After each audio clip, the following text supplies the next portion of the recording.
எல்லாவற்றையும் பார்த்து கொள்வார் என்று சொல்லியிருக்குது. பிரியமான கர்த்தருடைய பிள்ளைகளே, அதே வசனத்தில் நம்ம வாசிப்போம்னு சொன்னால், காகங்களை பறவைகளை போஷிக்கிற தெய்வம் நம்மளையும் போஷிக்கிறவராயிருக்கிறார். இந்த காகங்களை கவனித்து பாருங்க. அவள் என்ன பண்ணலையா, விதைக்கிறதும் இல்லை, அறுக்கிறதும் இல்லை, களஞ்சியங்களில் என்ன பண்ணுறதில்லை, சேர்க்கிறதும் இல்லை.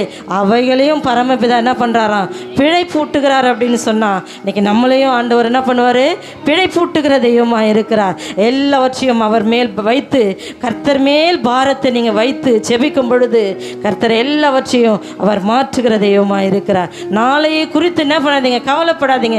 இன்னைக்கு நடக்கிறது எல்லாமே நன்மை என்று சொல்லி நினச்சி நம்ம எல்லா காரியத்தையும் விட்டு விடுகிறவர்களாய் நம்ம மாற வேண்டும். எதை குறித்து நம்ம என்ன பண்ணக்கூடாதான், கவலைப்படக்கூடாது. கவலைகளினால் வருகிற அந்த பாரத்தை நம்ம விட்டு அகற்ற வேண்டும் என்று சொல்லியிருக்குது. ரெண்டாவது ஒரு பாரம் ஒரு மனுஷனை.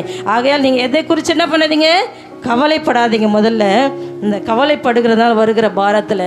ரெண்டாவது, இதயத்தில் உள்ள கவலையை என்ன பண்ணுமா, நம்மளை ஒடுக்குகிறது என்று சொல்லியிருக்கிறது. பிரியமான தேவச்சனங்களை வாசிப்போம். நீதிமொழிகள் 12:25 கூட வாசிங்க. 12:25. மனுஷனுடைய இருதயத்தில் உள்ள கவலை அதை ஒடுக்கும், நல் வார்த்தையோ அதை மகிழ்ச்சி ஆக்குமா. அல்லேலூயா, அல்லேலூயா. நீ இருதயத்தில் கவலையை வச்சுட்டேன்னு சொன்னால் அது என்ன பண்ணுமா, உன் இருதயத்தை ஒடுக்குகிறதா இருக்கும், உன் சரீரம் பலன் குன்றி போகிறதா இருக்கும். ஆனால் எதை குறிச்சுமே கவலைப்படாதீங்க, எப்பவுமே சந்தோஷமாக இருங்க. இருக்குது கவலை, ஆனால் ஆண்டவர் இடத்துல சொல்லுங்கள். கர்த்தர் மேல் பாரத்தை நீங்கள் என்ன பண்ணுங்கள், வைக்கும் பொழுது அவர் உங்களை ஆதரிக்கிற தெய்வமாக இருக்கிறார். அதான் இங்கே மனுஷனுடைய இருதயத்தில் உள்ள கவலைகள் அதை ஒடுக்குமா.